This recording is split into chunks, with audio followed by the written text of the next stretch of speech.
The only bearish take is that like a whale is selling. Like that's fantastic. Like macro data is softening, but it's not clear that like traditional markets are anywhere near recession yet. So like this is your opportunity. We've spoken about this a few times on this pod that, like you said, Danny, we're just dying for a pullback to see some reasonably priced things to rotate into. Valuations are still a little stretched even after the pullback, but like short term, if you wanted to rotate into higher beta things, like this is that opportunity because, like, look, the economy is still chugging along. Traditional financial markets are not de-risking, and that typically means the cycle has legs. So this is an opportunity. Nothing said on ZeroX Research is a recommendation to buy or sell securities or tokens. This podcast is for informational purposes only, and any views expressed by anyone on the show are solely our opinions, not financial advice. Boccaccio, Ryan, and our guests may hold positions in the companies, funds, or projects discussed. What's up, guys? Welcome back to another episode of ZeroX Research. Today I'm joined by Danny and Ryan from the Blockworks Research team to talk about all that is happening in the markets and across crypto. Before we get started with some pre-picked topics, I want to hear from you guys what you've been looking at over the past week. Yeah, I think with the recent activity in the market, recent dips in prices, selling of some coins, there are a lot of altcoins that previously looked quite expensive, over the past several months. I think we're seeing, if you look at stuff like Aptos Sui, newer like Gen 3 blockchains, if you want to refer to them that way, are nearing their all-time lows. I think if that's tech that you're interested in, there's some opportunities in coins that did not exist previously that, were just running to new highs. So it's a time in the market where things are starting to look cheap or more affordable than they did before. And I think that's interesting. It opens up opportunities to look at more coins than were previously available. Yeah, that's a good point. I do want to speak a bit more about at what point, like, do you go with new token over old token? Because I feel like that's something that's always in people's minds. Like, we've kind of been ingrained with this idea of new is better. But there's also like some old coins like Maker and stuff that are just cash flow generating at this point. And it's like, I'm not sure if that's what you want or if you just want pure speculation. What can this Gen 3 L1 become? The possibilities are limitless. But yeah, we will talk about that. I think that's a good thing to talk about. But the death of altcoins, I kind of want to tie this up to what's been happening with the Germans and Mt. Gox. To be fair, Mt. Gox has nothing happening with it now. Like, they've been relatively inactive, but the Germans are mass dumping. Like, 35,000 Bitcoin left now in the wallet. They've sent 5,000 Bitcoin over the weekend and this morning. They're using desks now, apparently, instead of just mass sending it to Coinbase. And one more thing is out. Do you guys know about Golem? Dan, you might know who that is. Ryan, do you know? They raised in 2016. They raised a lot. They raised 820,000 ETH in 2016, and they just sent 36,000 ETH to Binance. They've done nothing with it. They just held on to the ETH, which is kind of a crazy trade if you think about it. And they've been sending more and more ETH. They hold 131,500 ETH at this point, like $400 million, which is quite a bit. So there's a lot of bad news for majors. My cope with this is that after this is done, there's no like, oh, what about Mt. Gox? Like, that's it. We had it. Or like, what about the Germans? We had it. I guess like there's other governments that hold it, but we'll see what happens. Ryan, I feel like you might have a better take. I have some observations. I think that there are clear, like we all know that market structure in crypto is pretty tough. The German government selling like a lot of Bitcoin, that's been pretty well telegraphed to the market for a very long time. And when something is well telegraphed in traditional financial markets, the price impact is typically very muted. It's priced in, right? This wasn't priced in, and it's been very well telegraphed. Now, like, does that have something to do with the sales like starting on July 3rd or July 4th when there's like, no one's at their desk? I'm sure that had something to do with it. Um, but just like it really underscores how long we have to go in like market structure. We need more participants. We need more sophisticated market makers. And news just isn't priced in like in traditional markets. Um, I do think that, like, from a fundamental perspective, um, if like someone, or is that the German selling?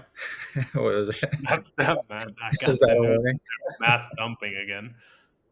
Um, if the like look if the only bearish take is that like a whale is selling, like that's fantastic, right? Like macro data is softening, but it's not clear that like traditional markets are anywhere near recession yet. So like this is your opportunity. We've been talking a few we've spoken about this a few times on this pod, that like you said, Danny, we're just dying for a pullback to see some reasonably priced things to rotate into. Valuations are still a little stretched even after the pullback, in most cases. But like short term, if you wanted to rotate into higher beta things, like this is that opportunity. Because like, look, you know, the economy is still chugging along. Traditional financial markets are not de-risking, and that typically means the cycle has legs. So, like, this is not this is an opportunity. Yeah, and maybe if you're looking for some extra cope into the end of the year, the FTX repayment plan for creditors there, I think the judge has to make a decision on October 7th of this year on whether to pay them back in cash or, in kind and tokens. So there might be some additional cash coming into the hands of participants later in the year that maybe they're excited to buy back tokens, hopefully higher at that time. We'll have to see. Yeah, one more piece of cope there is that a lot of people have been screenshotting Reddit comments about like Mt. Gox creditors, like the people who receive money from Mt. Gox, and they're like, "Oh, I'm never selling." So that's also really, really good cope that people have been posting, which is going to keep us chugging along. Um, I want to talk about the new token thing. I feel like my opinion is always like very simplistic, and it's that new token is better, unless there's like a specific narrative that you want, or you're looking for something like it's fundamentally underpriced. Um, but I kind of want to like new tokens this cycle have done well. I'm once again going into high FTV, low float conversation, and I don't want to do it. But new tokens haven't done particularly well this cycle. There are some that have done really, really well, obviously. But how do you guys think about that? Looking into comparing new token versus old token, do you think a new one is always better? Like Ceteris Paribus, everything else the same, or is there anything else that you guys focus on? I think one point I want to make is the dynamics around newer tokens and generally the low market cap, high FTV kind of debacle. It primes a lot of those tokens for periods of outperformance followed by periods of stagnation and decline, right? Um, when you've got low float, there is an opportunity, obviously, to push the price up quickly if there just isn't a lot circulating. But if supply is coming online and there aren't new people to buy continuously, then you're over the multi-month or longer time periods, you have to expect some downward pressure from that. So um, I guess something I would say is if you know for people that can't handle the extra spiky volatility there, newer tokens might not be right for them.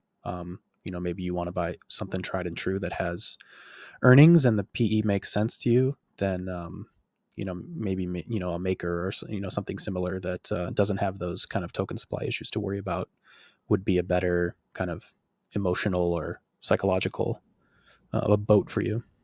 But I don't know. It's not my favorite framing. I don't think that new or old matters. I think that what matters is like the underlying cash flow potential of the project, right? Like, is the thing going to drive value or not? I've seen old tokens come back from the dead and do that. I've seen new tokens like being like very obvious, like shots on goal at like real meaningful real world cash flows. Um, and like but these narratives do like gain steam, and like I'm not going to sit here and try to argue that the market doesn't like trade on narratives. So like there could be some new token old token like dichotomy in the market, but I think that like with the way things are going politically, the way that the SEC keeps like losing court cases, and like the ETF around the corner, the like environment for institutions to like trade in this space, like it's just getting more and more favorable.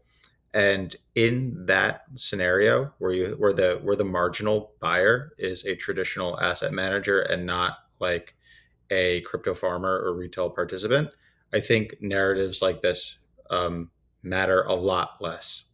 So I'm personally not as much focused on that. I think the tried and true like framework is just like what has the potential for very meaningful cash flow generation. Yeah, I think that's a good point. And I think to the point around like picking new versus old, the comment on just, you know, investing in solid teams or solid tech. I mean, obviously, I think that always sort of makes sense. But I think even when you look at new versus old, you still have to pick winners. In the case of new tokens, if they're launching at higher FDVs, like you really have to be careful about picking the right thing. If it's launching at 10 billion FDV and it's vapor, you might be in for a rough ride. Same goes for something, a team that's stuck around from 21 and is still building today.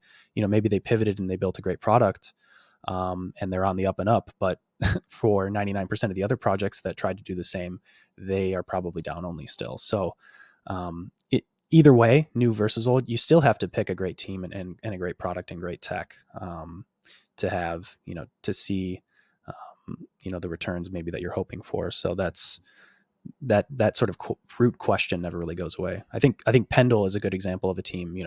They pivoted in 21 or 22, and that project has been doing, fantastic over the past year and a half now. So Yeah, that's really interesting. I think a better dichotomy is something that's been forgotten versus something that's hot, right? There are a few old coins that have done really well, and it's not because they are old, it's because that the project was forgotten and was reinvigorated and has meaningful cash flow potential. Two that come to mind: Render and Toncoin. Right, Ton was sideways for years. Partnership renewed with Telegram, and it ripped on that potential, or re-rated higher because future growth rates were re-rated higher. Same thing with Render, right? I think they might have ICO'd or something in like 2017, or maybe they started 2019. The thing was like barely in the top 300 market cap, like it was absolute micro cap.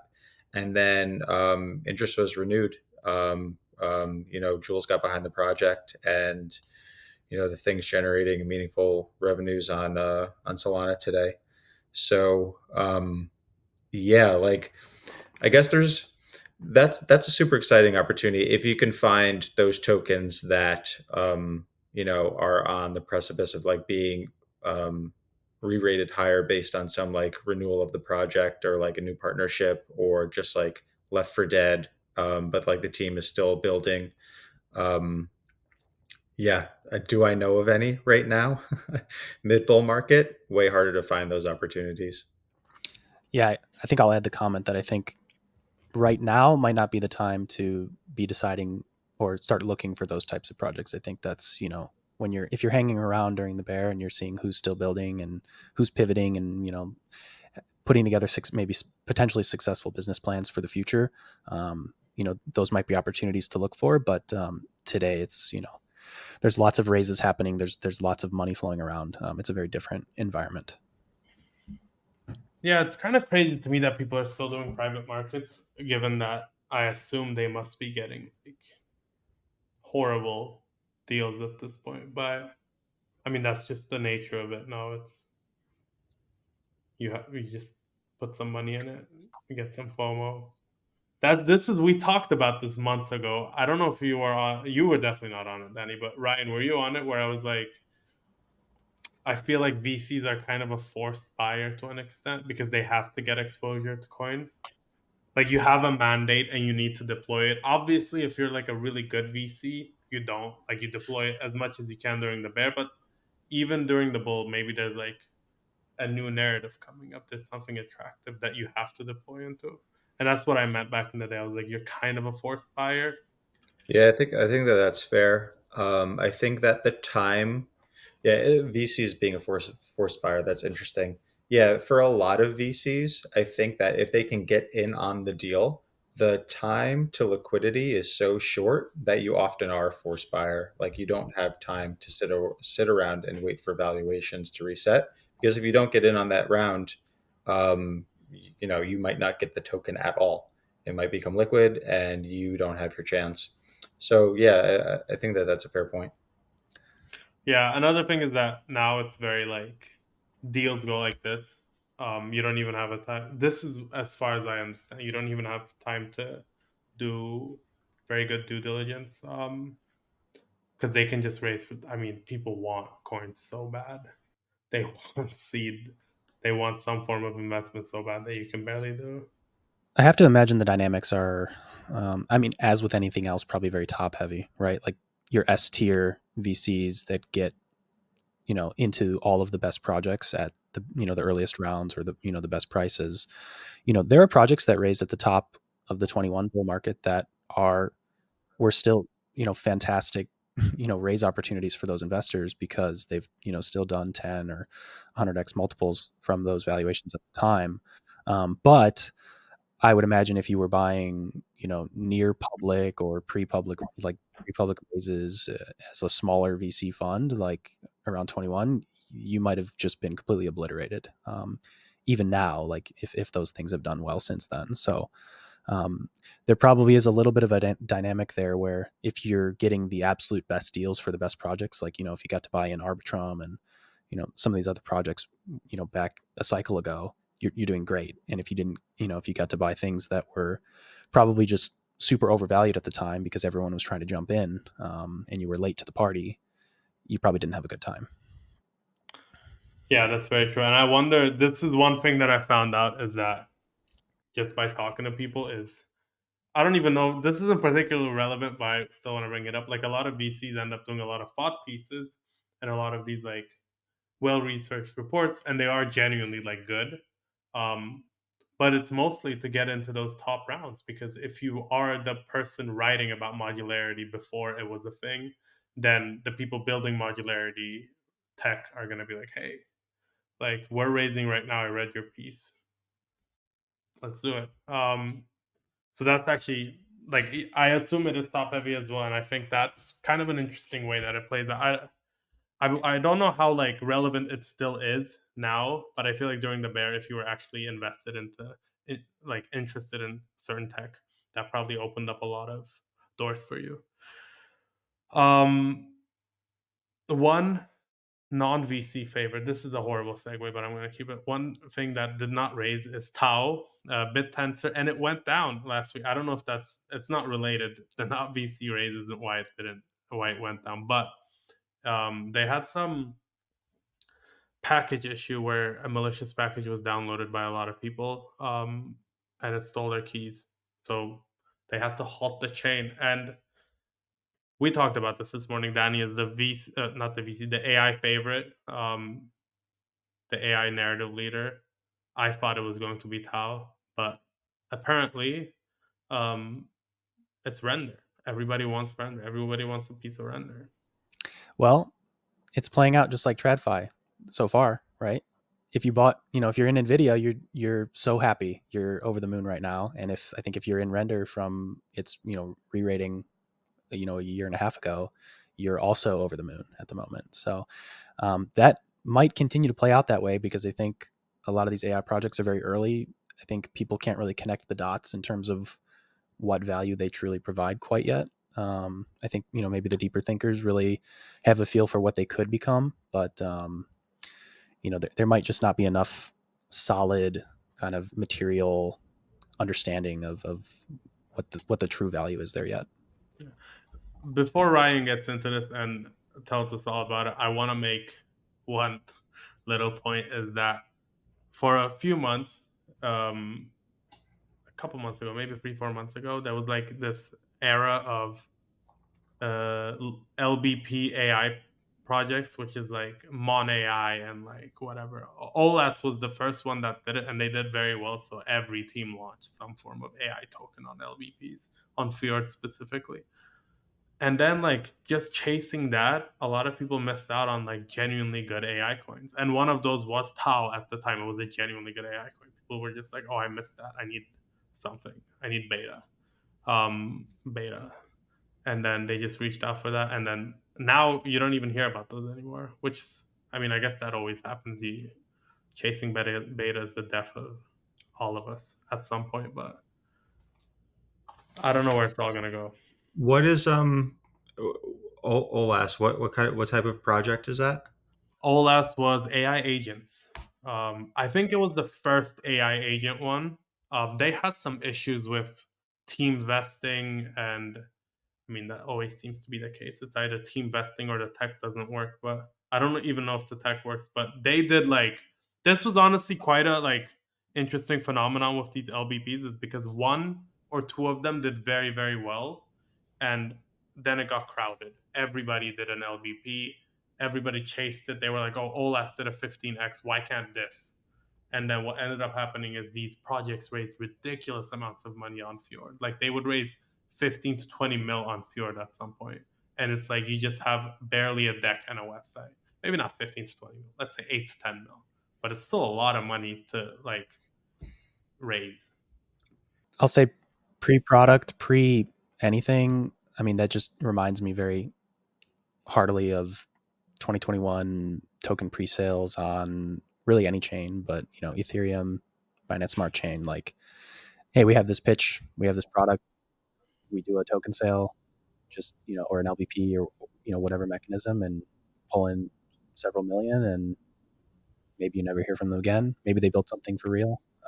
That probably is a solid indicator that I think people were a little too hyped up about it. Yeah. I mean, I think with AI as a broader trend, I mean, you have to pick your spots with any new and exciting technology. There's always going to be some degree of a hype cycle that it follows.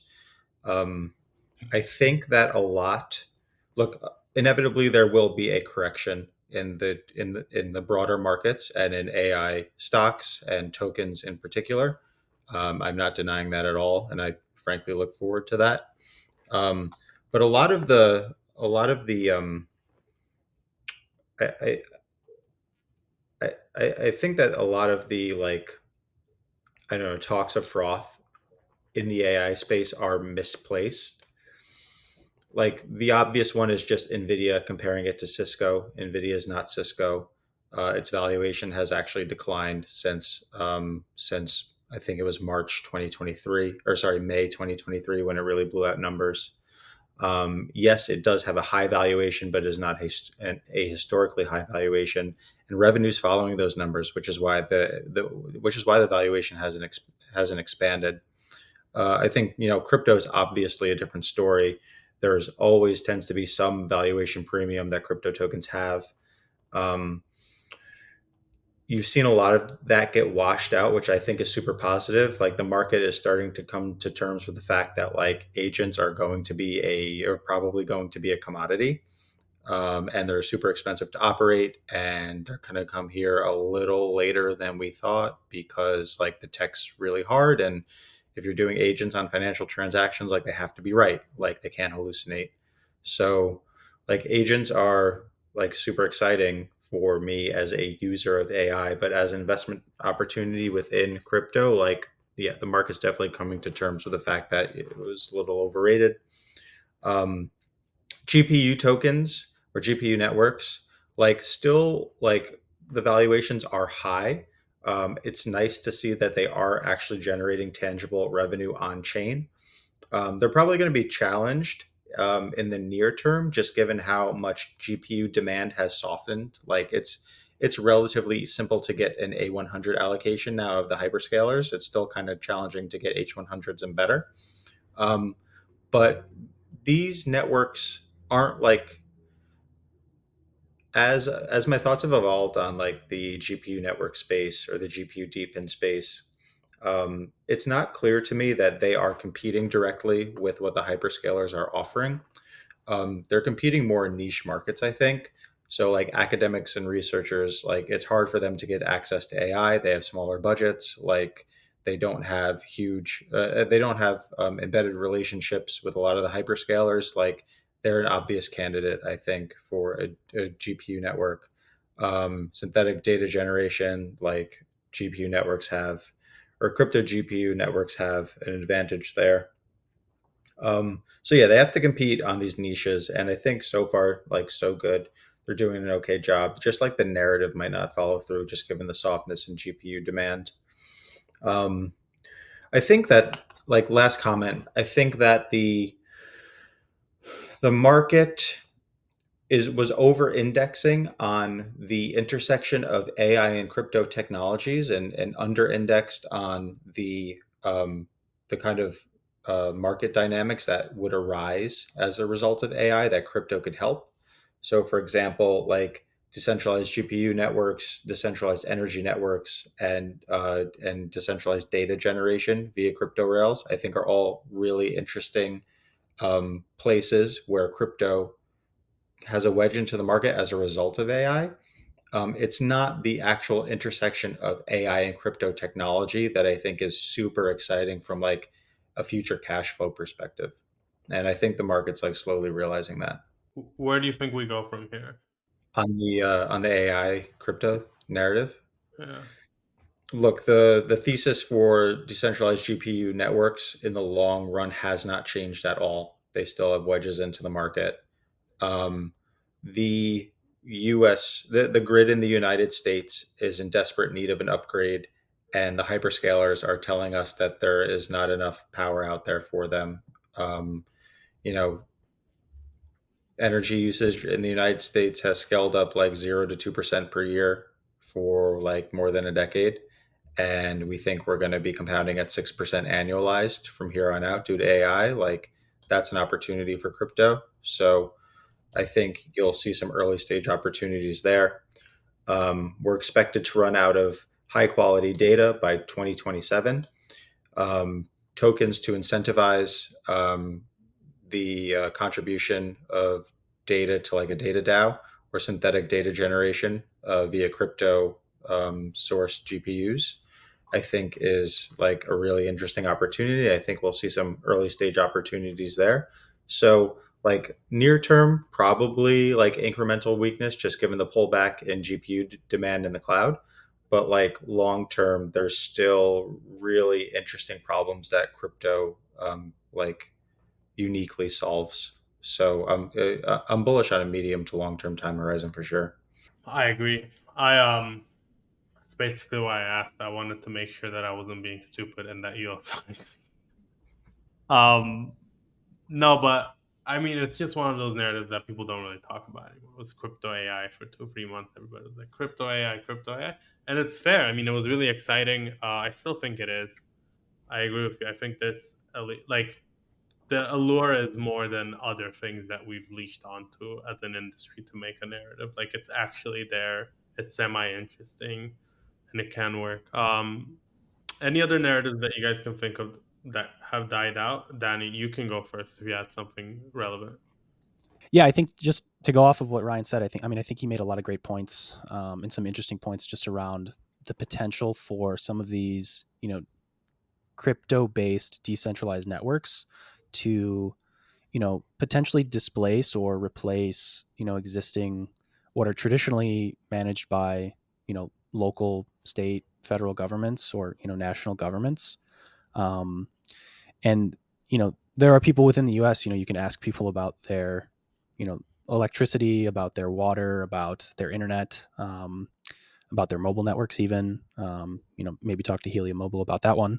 But I think these types of projects offering, or looking into and building out solutions for like decentralized grids or decentralized, GPU networks as well.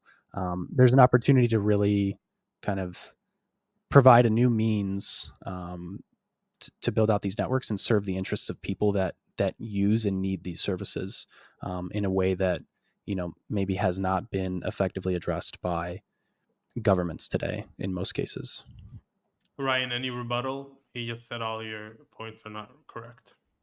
No, I don't have anything to add on to this. I feel like you guys said everything that needs to be said, so I'm gonna go back to my original question. Actually, before we do that, let's have a quick word from Pendle, thanks to our fantastic sponsor, LayerZero. What's up, guys? For this week's LayerZero snippet, I'm joined by Anton, the ecosystem lead at Pendle. Thank you for joining us, Anton.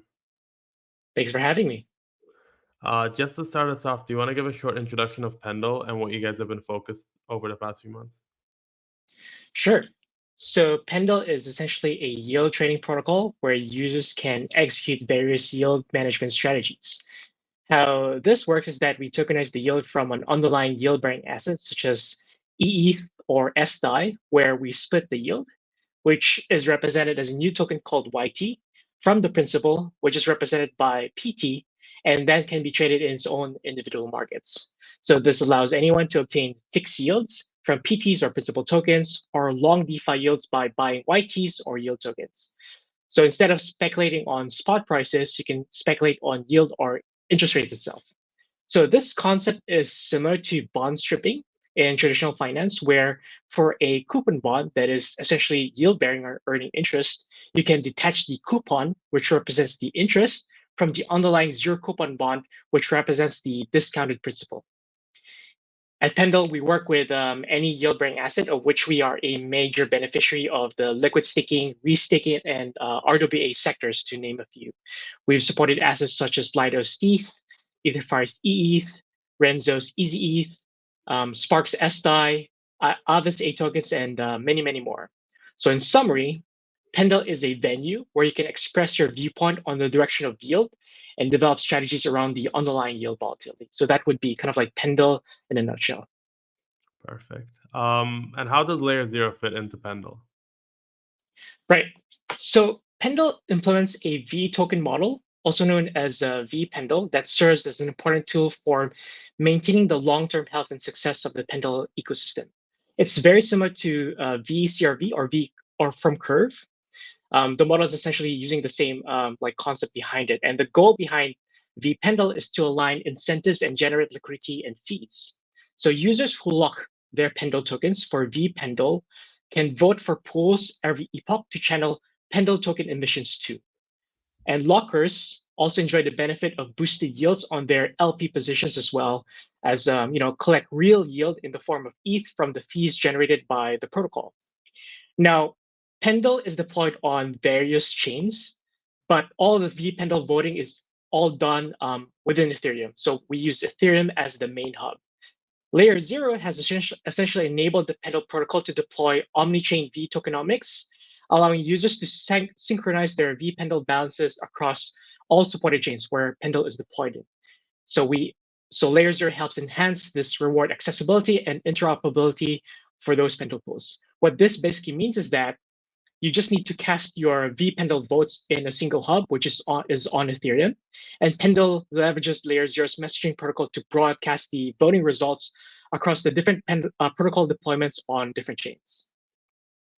Perfect. And you guys have done really well over the past year. Do you have any exciting plans over the next year? Yeah, so I guess for the next few months up until next year, I would say that our core values include, this idea of iterative product development, continuous experimentation, and staying on top of trends. And with that, we will continue to focus on the restaking sector, which has been doing quite well in the past few months since earlier this year, and we will continue to experiment with new narratives. In fact, our recent improvements to our front-end product, like if you go to app.pendle.finance, you'll see improvements such as our points dashboard, limit orders, and other transparency data that can be seen on our front end. So this underscores our commitment to this iterative improvement. So, but on the protocol side, we are actually silently working on Pendle v3, which is something that will complement and work alongside our current v2 deployment.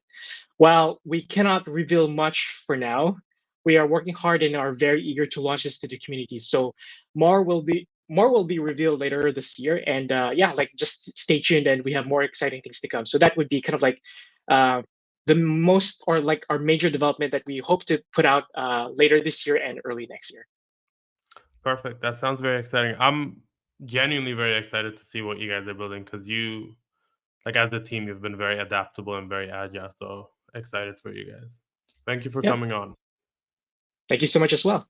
I was actually talking about this with a few other people, but we had not everything, but we had a lot of stuff come up and a lot of stuff die out. And AI is one of them. Um, it hasn't died out. It will be back. Your AI coins are good, and they will definitely come back. But there are some stuff that have genuinely like come up and died out. And I wanna, like, in my mind, it's AI is one of them very clearly. I feel like modularity is another one. Um, Kind of died out, and by die out, I don't specifically mean like it's dead and won't ever come back. I more so mean like it's it's down 75% now. Anything you guys have in mind? Specific narratives, no, but this is the problem with narrative trading. When all you have to hang on is the new narrative, like the thing is going to collapse on you. I think that Tia is one of those things. Like, look, I'm rooting for the team. I hope they're successful. But they've generated $22,000 in revenue since inception, and they have a multi-billion-dollar valuation. And you can think about the forward cash flows of that project, and you need a big number of roll-ups to get that, to make that valuation come anywhere like back down to earth, right? So no, narratives are, look, they matter today. They're going to matter less and less, and especially next cycle when presumably we have some regulatory clarity and more institutions are playing in the space. Maybe this is like a good lesson to learn to many like first time crypto participants that it's not necessarily the narrative that you want to be chasing. Yeah, I think I can talk about my narrative later, but I think to that point, I agree and I disagree around like going into the future. I would agree that we would see a reduction in dominance of like narrative trading, but I would also say that in TradFi today, I mean, there is still a significant presence of narrative trading and you know startups that launch and raise at crazy valuations, pre-revenue, and lots of these things exist. And not that I'm going to justify any of the crazy a multi-billion valuation with 20K in revenue, right? That's hard to talk about from an economics standpoint, but I think just to the like people investors are forward looking. They think, how big can this get? How much can it be worth in the future? And if they think it's worth less than that now, they will consider buying it. So I agree to the extent that it should lessen. We should end up with more realistic and I guess maybe regulatory compliant teams and institutions and groups. But I don't think that we will see the complete disappearance of narrative trading, because it just, it always exists in some form or fashion. Yeah, I think that's what I think so as well. I mean, we'll see. I think I literally only do use narratives. Like, I use some like there are some things that I fundamentally believe in.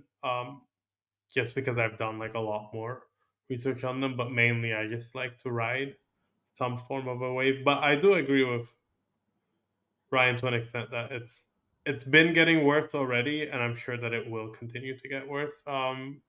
I mean, even though we were just talking about it and we're saying like the market's not particularly like big right now, it's also getting a lot more efficient. I think like it used to be a lot. I mean, I just remember like 2022, 2023, you almost had like a weak position for certain stuff.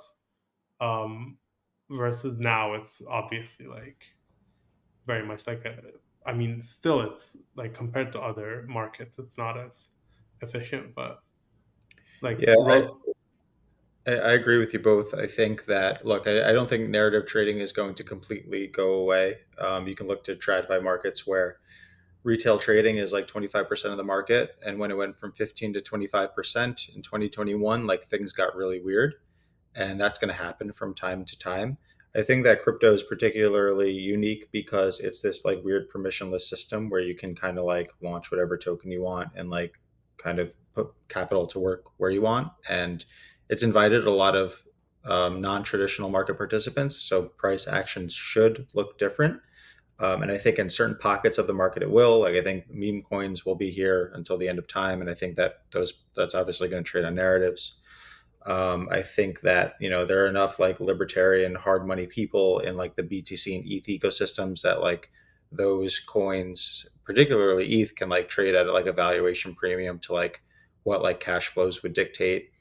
But like if you look at the annualized volatility of something like ETH or BTC, that's fallen from like in the hundreds of percentage points per year to like around 40 now, maybe even less.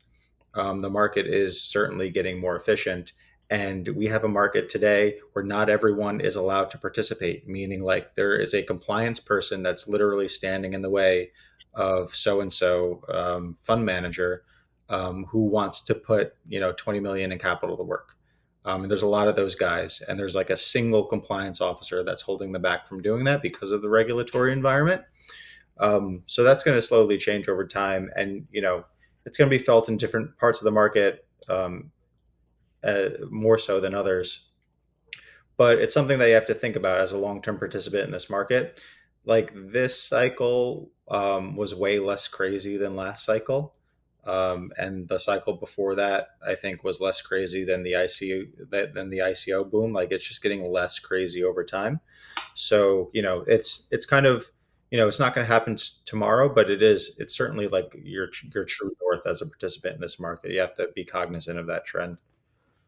Yeah, I think the key word there is it's not going to happen tomorrow as well. I feel like a lot of people, a lot of deniers of like the market becoming more difficult, I would say, are like, oh, but like you can still make money this cycle, obviously.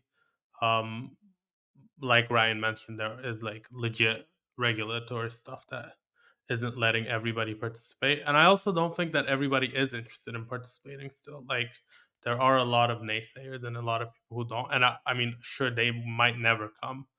Um, or they might, and it might just become more and more difficult. But I don't see it happening in a day, like you said. But I was actually surprised this isn't something that is maybe particularly interesting to everybody. But I was talking to a few people over the past few weekends, and I feel like everybody. I don't bring up crypto often. It's a weird thing to bring up, but sometimes people ask me what I do, and I'm like, oh, I'm like, I'll usually start off with I'm in fintech, and then you'll slowly move on.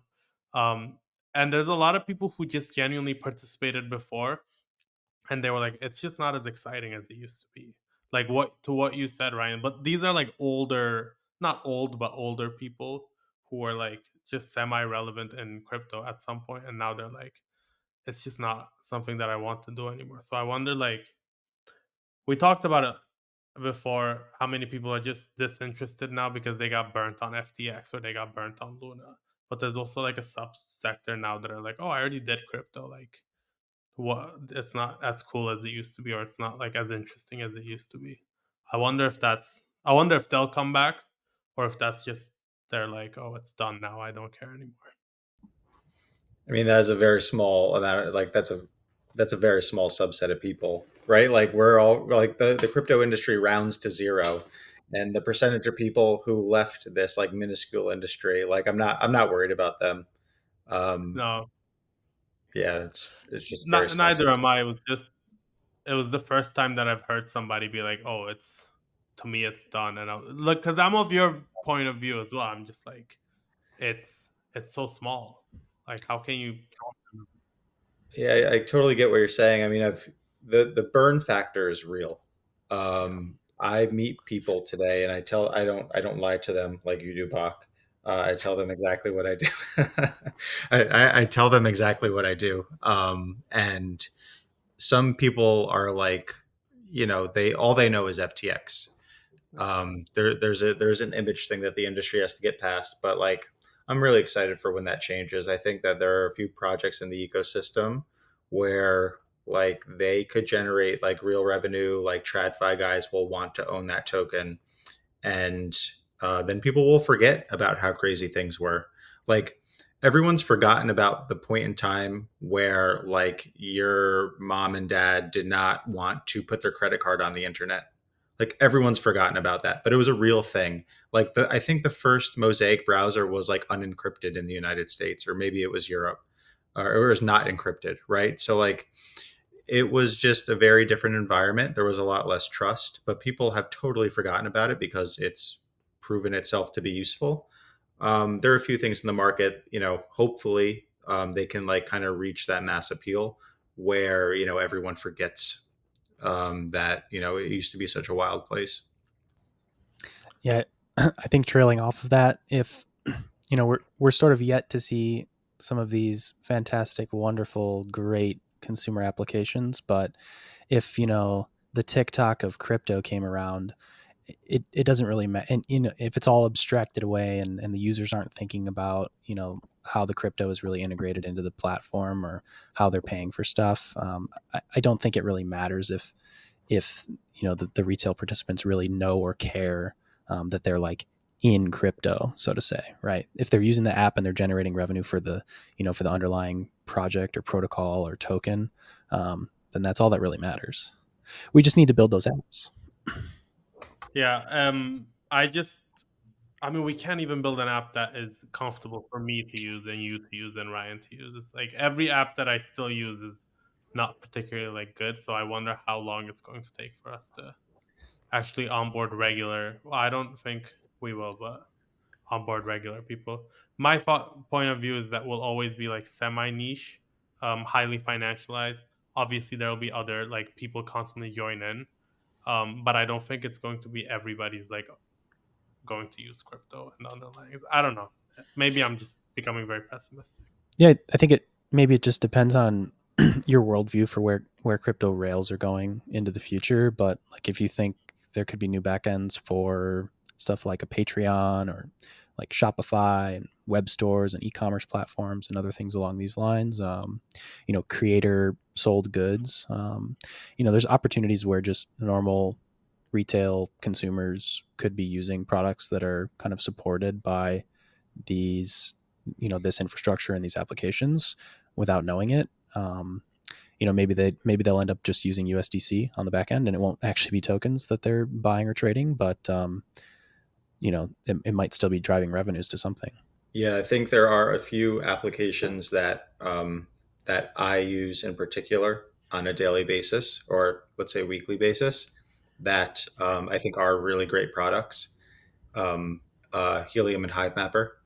I have a Helium mobile plan, and I have a Hive Mapper dash cam, and I use them. I use the Helium. I use my phone every day, and I drive probably once a week, and I never have to think about it. It just does its thing. It provides its service. It's uniquely enabled by crypto.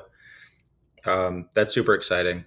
I got like kind of like a thesis that like if crypto is ever if all crypto ever amounts to is just like 20 very useful deep projects, like is crypto a success? I think that's a yes.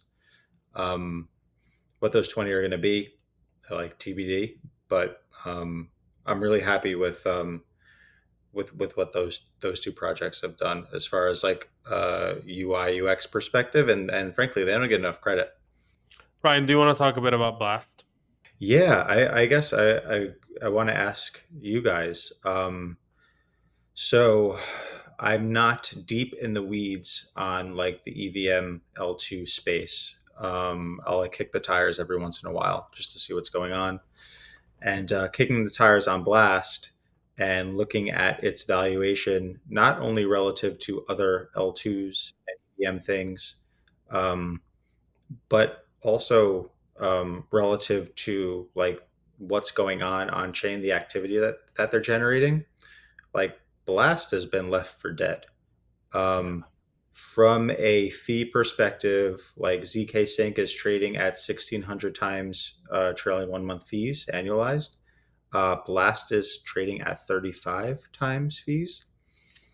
Um, TVL is still significant, though like it's certainly in decline. Dex volume still significant, though like certainly in decline after like airdrops, or these like airdrop farmers probably leave the space.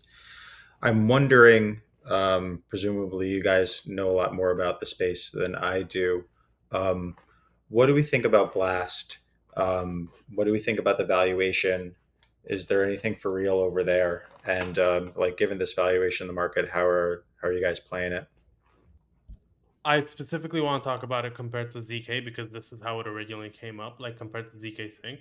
Um, and to me, that makes sense only because I think the market is, or people in general are overweight, or like they're over interested in ZK tech. Um, I think it's because of what people have been touting for the past 2 years. It's just saying ZK rollups are the end state. ZK rollups are the end state, which is fair. But I think people often forget that optimistic rollups can just adopt ZK proving and ZK proofs. And this is something that they've been working on. Like I know both Optimism and Arbitrum are working on their own ZK proving systems. But regarding Blast, like on its own, I think they just had like a tough over farmed for a year and a half. Not a year and a half. Let's say like 6 months, 8 months. Everybody was like, "Oh, you have to be farming Blast." Everyone is farming Blast. The end state is that you don't give enough tokens and you make people watch a 2 minute video and people are upset and they just mass dump it. Like I know this seems stupid because at the end of the day that isn't how a market should work. Like it shouldn't be. People are like, oh, Pac-Man made me watch 2.5 minutes of him talking about the full stack L2, so I'm gonna sell.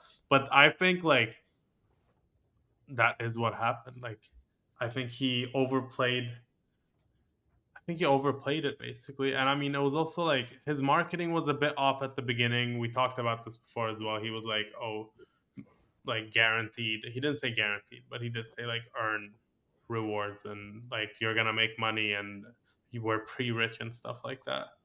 So I think that definitely played into people's mindset a bit, and they were like, when they didn't get it, there was just mass dumping. We'll see how it goes.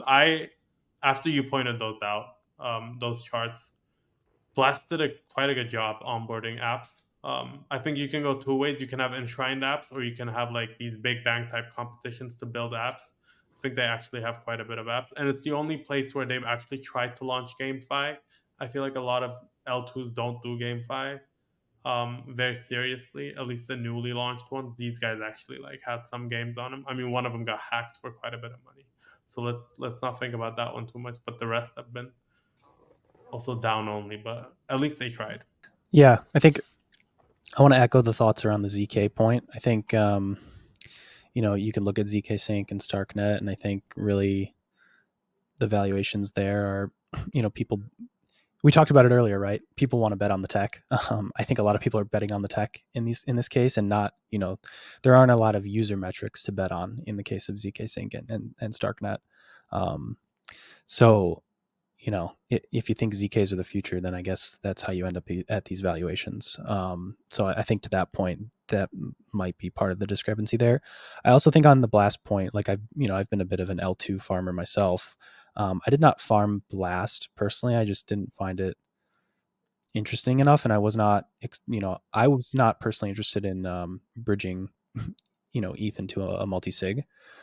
So that wasn't in my cup of tea, but I thought the initial strategy was quite interesting. They had a great product in terms of Blur, and then the goal was to kind of you introduce Blast, and then have like this new home for Blur to kind of support that. I think the challenge is then, now that you have this whole L2, how are you then going to go and compete against the giants of Arbitrum, Optimism, Base Chain? Like, sure, you could get a cool GameFi app and maybe get some users over there, but I don't know if people are building on the giants and all the users are over on the giants, then I just don't know how you continue to compete without really enticing people or incentivizing, other great dev teams to come over to your chain. It's the classic L2 problem, right? There's just so many for people to pick and choose from, and some of the best ones have, or the most used ones have a lot of the available things to do, and that's where most of the people are. So I think there is just an existential problem for all L2s that aren't leading the pack. So I think that will be a challenge for Blast going forward. One more thing I want to say is that I feel like people are also a bit Blast Blur could have been so much more.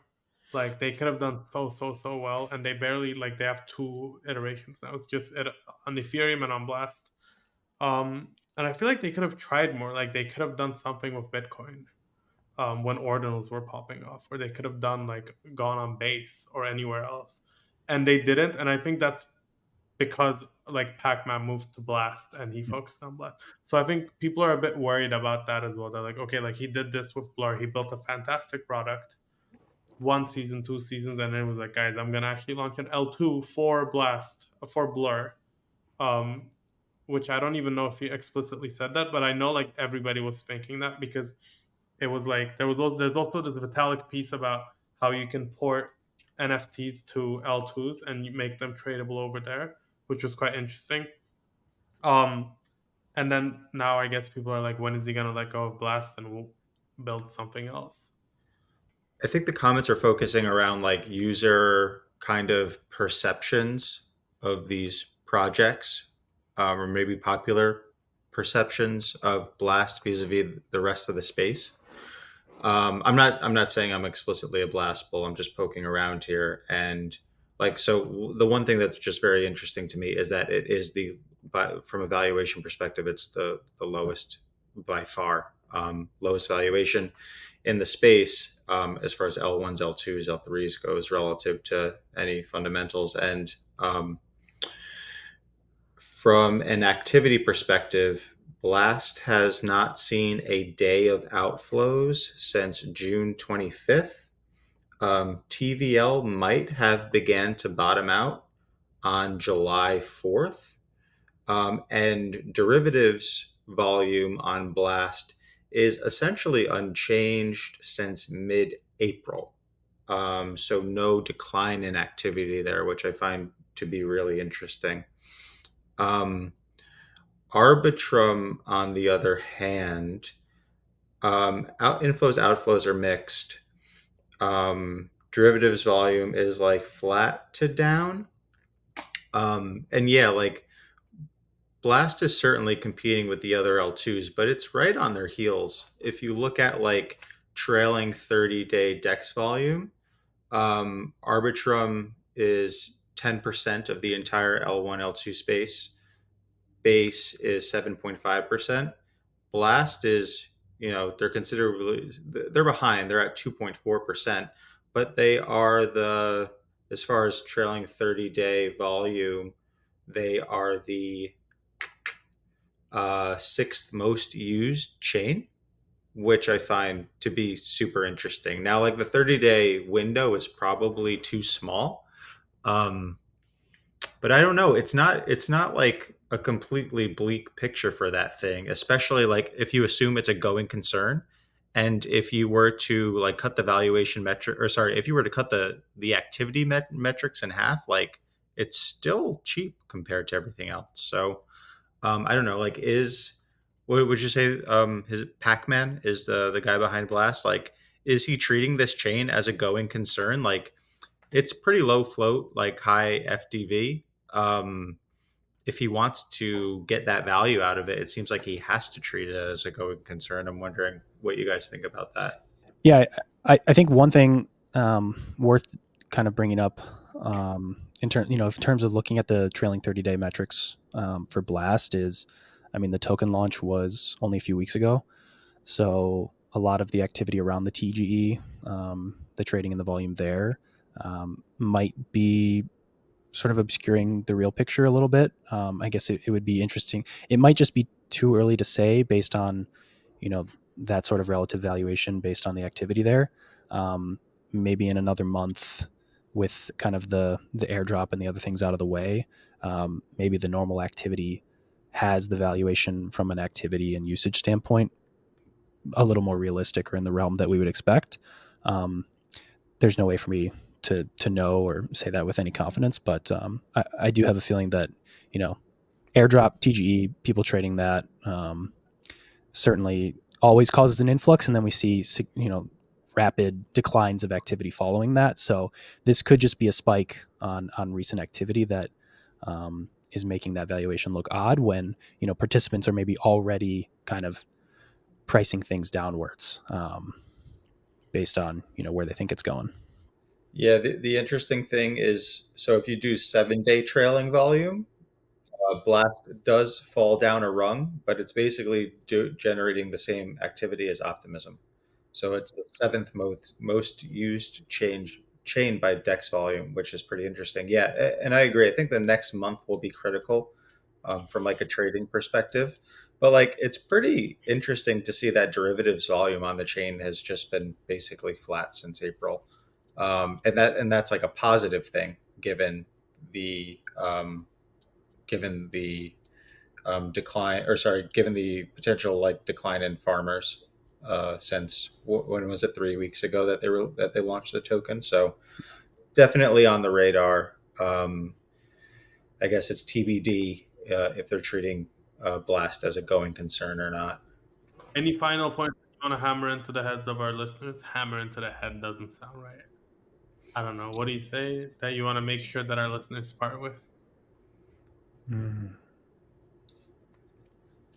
That's fine. We'll get them next time, guys. Thank you so much for coming on. And to our listeners, thank you so much for listening. Have a good day.